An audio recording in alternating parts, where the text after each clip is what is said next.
Welcome to Face to Face. This is a show about change and about what's next. It's a show that wants to ask questions, peel back the layers of our average everyday experience, and go beyond scratching the surface. We interview amazing people with incredible ideas and stories who have done wild, weird, and wonderful things. Remember that imagination shared creates collaboration, and collaboration creates community, and community inspires social change. I'm David Peck, and this is Face to Face.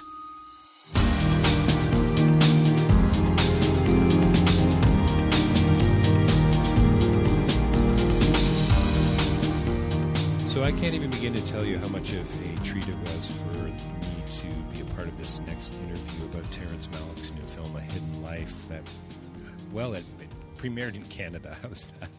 At the Toronto International Film Festival this year, 2019. And I had the opportunity and the privilege to talk to two of the actors, Diehl and Valerie Pachner, from the film A Hidden Life, that I believe is going to be released sometime before the end of the year, 2019.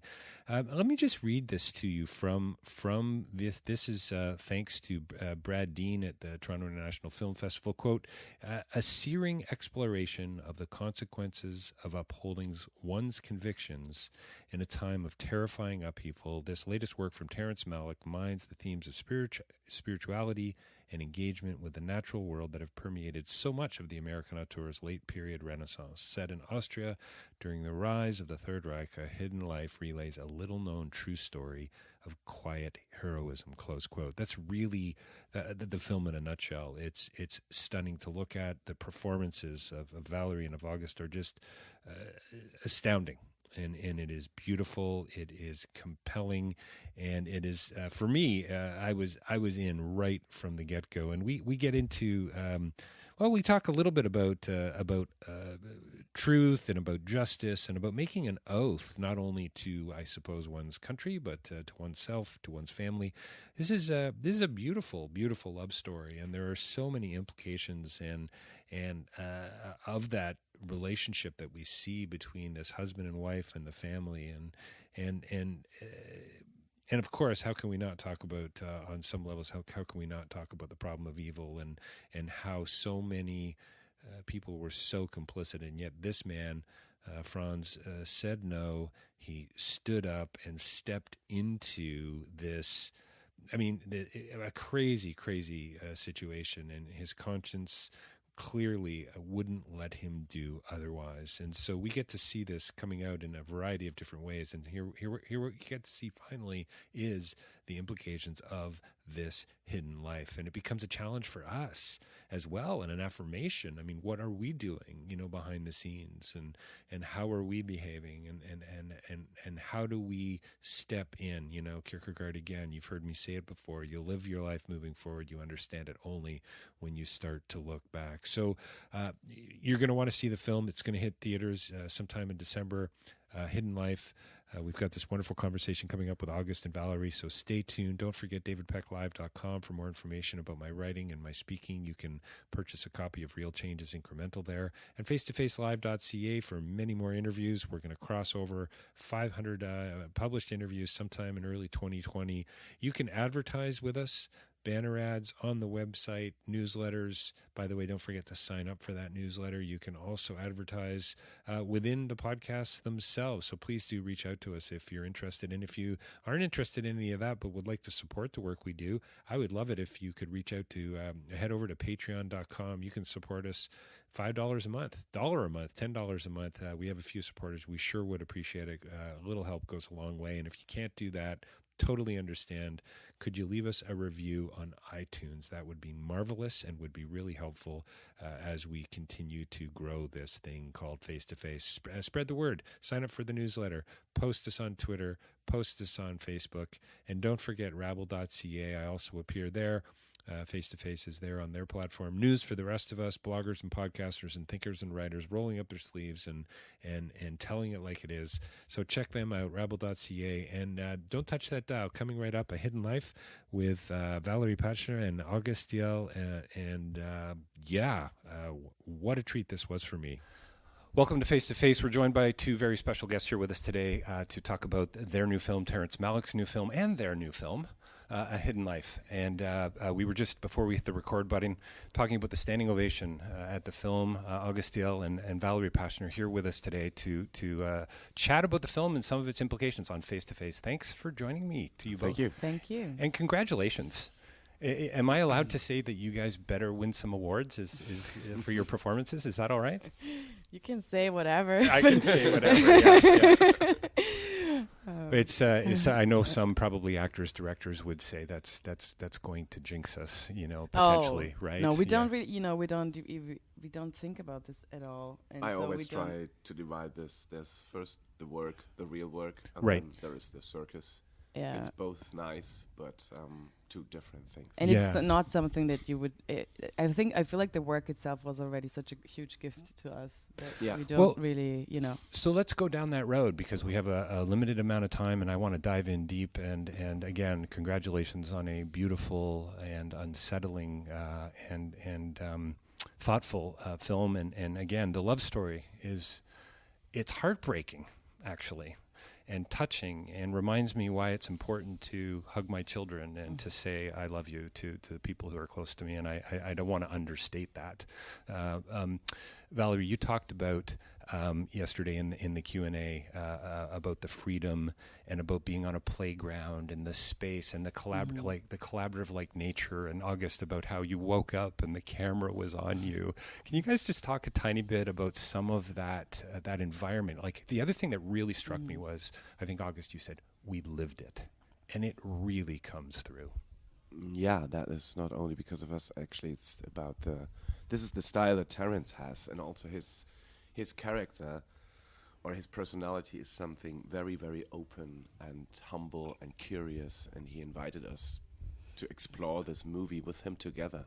He would always say we were a band, we're doing this together, and he just allows you to. He's actually really encouraging you to really be part of it and really contribute, and because I think he knows so well what he wants that he never gets anxious when somebody really starts he actually is very happy when people start to contribute. So it's not about a short take.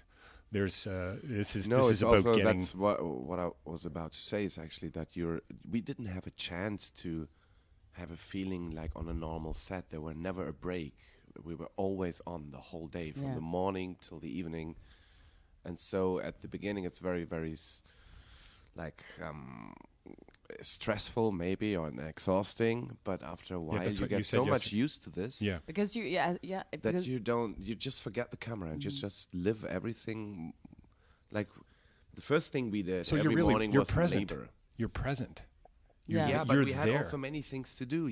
There were the cows, there were hay changing, and there were real work to do. So it was not like so much like being in a movie. It was really more like we were playing farmers, Yes, I think kids. You said yesterday that you were farming more than you were acting. Yes, exactly. And we were just, and that's why because the set is the whole set is set, that you can run around and you can be sure the camera can follow it without a cable coming into the frame.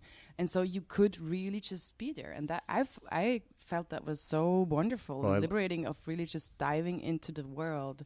And of actually, I remember stopping myself at some point and being like, I'm actually more Franz Jägerstätter throughout the day than myself, because it's that we shot from 9 a.m. till 9 p.m. and it was all There's a them. book of poetry that I'm reminded by, and you mentioned, Terence Malik bringing Nietzsche and Kierkegaard onto the set and philosophy and the scripture texts and so on.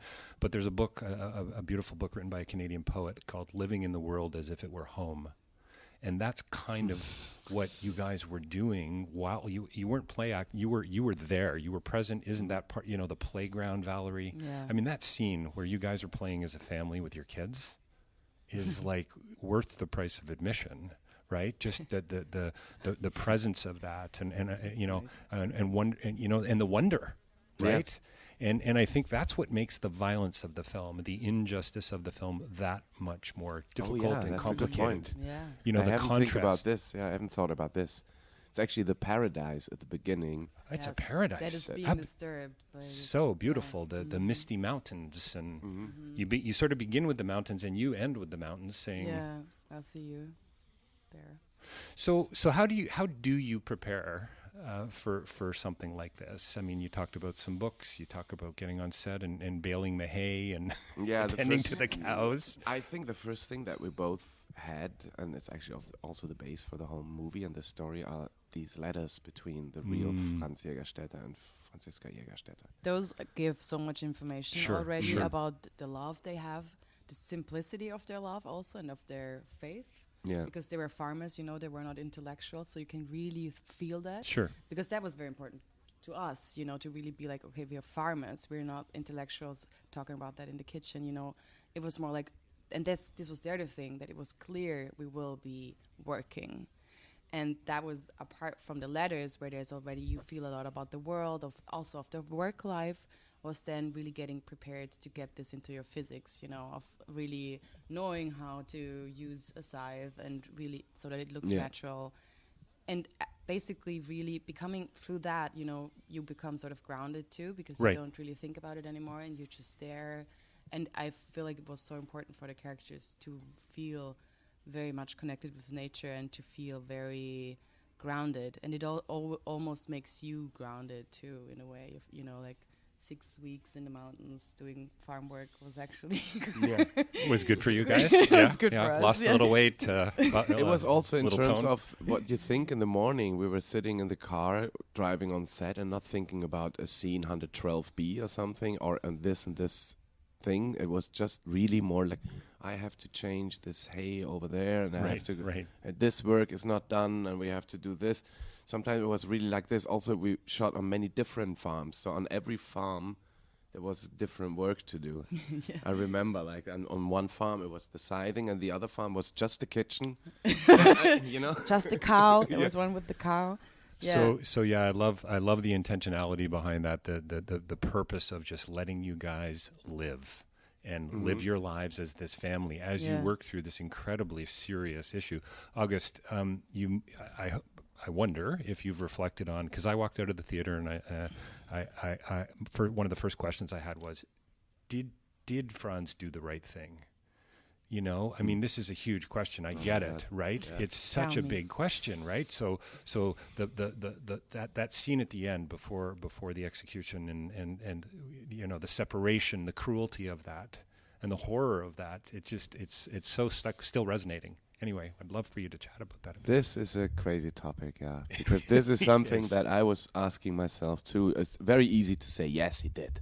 Of course. It's too easy, because it is, he left his children alone. I don't know. I think maybe this is the answer. The good thing is that we just don't know. I think what is right is what you feel is right. And it's a very subjective choice. There is no objective truth in this, because also it is not wrong for everybody to do something to protect their family or to just to obey or go to war. I don't know. I think the real truth behind it is it's just for himself it was right. In the moment for him it was the right thing. But I don't know if this is for everyone. I don't know. I don't know. It's a big it's question. a huge question, and I know. I appreciate you saying we don't. I think the right answer is we don't know, and I think there's wisdom in that for sure. Valerie, I'd love for you to. I mean, were you reflecting on that yourself in the separation? What's my life actually going to be like after he's gone? And so you had, I guess, the character had time to sort of reflect on that separation. But my thought was probably a life of poverty. Probably going to be pretty hard. I don't know what this woman and family lived afterwards, but when you said to him, "Whatever you do, I'll still love you. I'm in. Yeah. We're together." It's profound and amazing. Does that affect you? Do you take that away?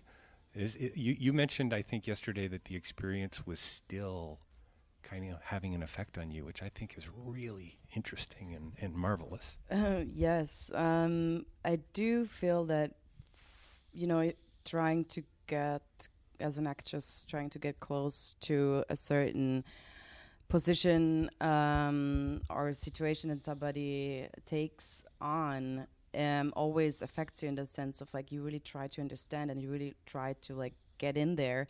And so I really do feel that it affected me, and it sort of stayed with me also to like feel this big sense of what is right. And also what I feel about this supporting his decision, I think when I watched it the last time, I really felt that it's, she loves him so much that she cannot leave him alone in this decision. And also, if you love someone really, you also understand that person. So I think she always understood him. And even though it meant sacrificing her happiness, it was clear that that she loves him so much that she has to. There's no other way. There was no other choice. Yes, and also I think that she also agreed with him. I also think that she also feels that his decision is actually the right Doesn't she decision. at one point say you should run? You need to Well, run. Yeah. there are many ideas, of course. Yeah, and of course it's not like an easy process. Like I remember like through the shoot, I really tried to, because that was actually not in the script or something, but I really tried to like really imagine through what kind of stages you go. And of course there was also the moment of like, how can you leave me? How can you do that to me? I hope everyone in the theater felt the same. Yeah. Felt that sense of impending separation, I guess, the Yes. horror of that. Exactly. And of like, because also, it also meant, you will be, I don't think that this was the important part, but also it meant, being alone on the farm as a woman. That's like, it's not easy in that time. And but of course also of like, what is our love? Do you not love me? How can that be more important than our love and than me and than my life and our life together? Yeah, justice or your convictions are more important than our family, more important than the love that we feel and share. So that is, I think there was, for me during the shoot, that was really going through those like different stages, and that was like one of the important moments. But then to like realize, I understand why he feels that way. And I also understand why this is so important to him, and I also understand that he has to do that, and I want to support him. Franz, Franz. Whoa, there you go. Nice. You gotta like that. You gotta like that. You gotta like that. So you say at one point, I think you're reflecting through narration or something. Don't. I think it's you. Don't people know evil when they see it, or is that your friend? Is that the That's Franz Rogowski. That's the other saying this. Yeah. This Waldland, I think. I don't know. Why so difficult to call it evil when we see it? Is it? I mean, the mayor's character is fascinating to me in the film. He kind of represents the, hey, relax, you're drunk, you're gonna come to your senses eventually, but he kind of doesn't. Yeah, right? He doesn't come to his senses, and so he sort of represents people that sort of walk away, I suppose, right? For the universal person who doesn't care about justice, who isn't a man of conviction. I don't know. I've had the feeling when I grew up, it's a part of being adult is having a modern head in terms of not seeing everything from a different point of view. So nothing is good and evil. Everything is somehow good, somehow evil, a little bit, everything. This is very modern, a very modern thing, because otherwise you're square-headed and you're or childish or naive or strange to the world. But every kid has it still. Every kid knows. Every kid knows exactly what is wrong and what is right. And there is no other point of view possible, because there are things which are wrong, which are right. It's very easy. But I think it's part of being adult is to mix this up and to see it from different point of views, and to see things, even evil things, also from a different point of view, and saying, no, well, it's not so evil.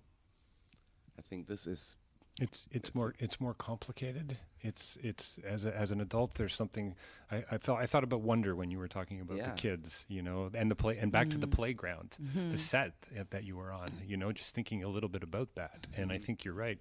I don't know if this is what you meant, but there's a wisdom in children. Yeah, that there's adults a simplicity. lack. A simplicity, yeah, it's good. And this simplicity is something that we're actually also on purpose trying to lose when we're getting adult. Because a simplicity is something, simplicity is something very nice on a kid. We love it. But on an adult, it is something naive. It's something not adult. And I think...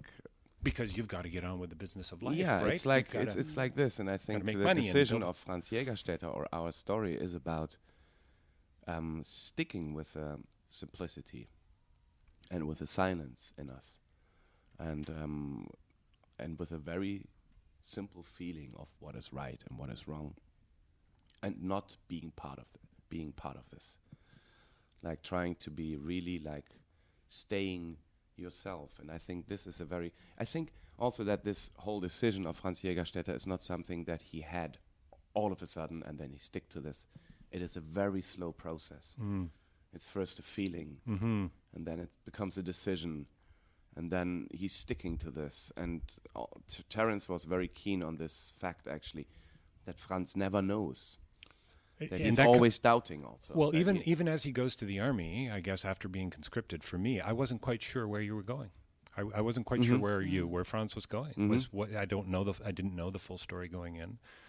Is he actually going to enlist and then later come to terms with it? But it came down to the raising of the hand and the oath, and so on. And it's I true. love how you say you don't know it. You don't. And yet the complexity of your character when you have to use the bayonet on the straw man. It's just what you communicate in silence and through facial expression is quite remarkable. Could the film have been called A Simple Life, do you think? It's because of this quote. It's because of the quote in the it's because poem. of the quote. Yes, it has of course, to be which is so beautiful. By the way. Yeah, unhistoric acts. It's absolutely stunning, the quote. So as we kind of come to a close, why don't you tell me a little bit about Standing Ovation? Must have been pretty thrilling. You talked about being a tiny bit nervous coming to the festival and stepping into this huge role. Talk to me a little bit about that and Toronto and maybe what's next for the two of you. I feel like we've had the premiere in Cannes, which was already a quite sort of magical. I don't want to use the word, but sort of. It was magical moment. Okay. Nice. So, and now seeing the film, I think we're both so excited for people to see it because we have become such crazy reactions, especially personally, like when people come up to me and, look me in the eye and I just sort of see where they're at. It's just very remarkable. I've never experienced anything like this with art. And so that is just so, and that's why I think we are now starting to, showing it to more people and coming here to America, is sort of, exciting and a very humbling experience also, like the standing ovations yesterday is just, I don't know, I got so emotional. It makes everything so easy for us that people like the movie and also that we like the movie. It could be different and then it's very hard. I had this also in other ways and then it's a very hard thing to do. But in this, people are reacting emotional to this and we are moved by it too. And so it makes the whole thing very warm and easy. And yesterday our premiere was actually just an embrace of a wonderful city of people who are cineastic, who loves movies, and we felt a huge warmth in the whole audience. And it's there's like a weird immediate connection that comes through the film, and that as an actor, you just, are so grateful for when that happens, and that you can feel that through the interactions with the audience. I wonder if to some degree we could call the theater a bit of a playground. Is that a bit of a stretch? Oh, but there's something. Yes, there's something kind of collaborative, right? No, definitely. And there's a present, and you are in the present with the other people, and that's something that I definitely felt yesterday. And I think that's why I got emotional too, because it was so, of like experiencing something together. Was certainly what was happening in that room yesterday. Well, I think I can speak for a few people. You weren't the only one getting emotional, and I think that's not an overstatement. We've been talking with August Diehl and Valerie Pachner about their brilliant and beautiful and touching new film, A Hidden Life, here at the Toronto International Film Festival. Thank you to you both. I really appreciate you very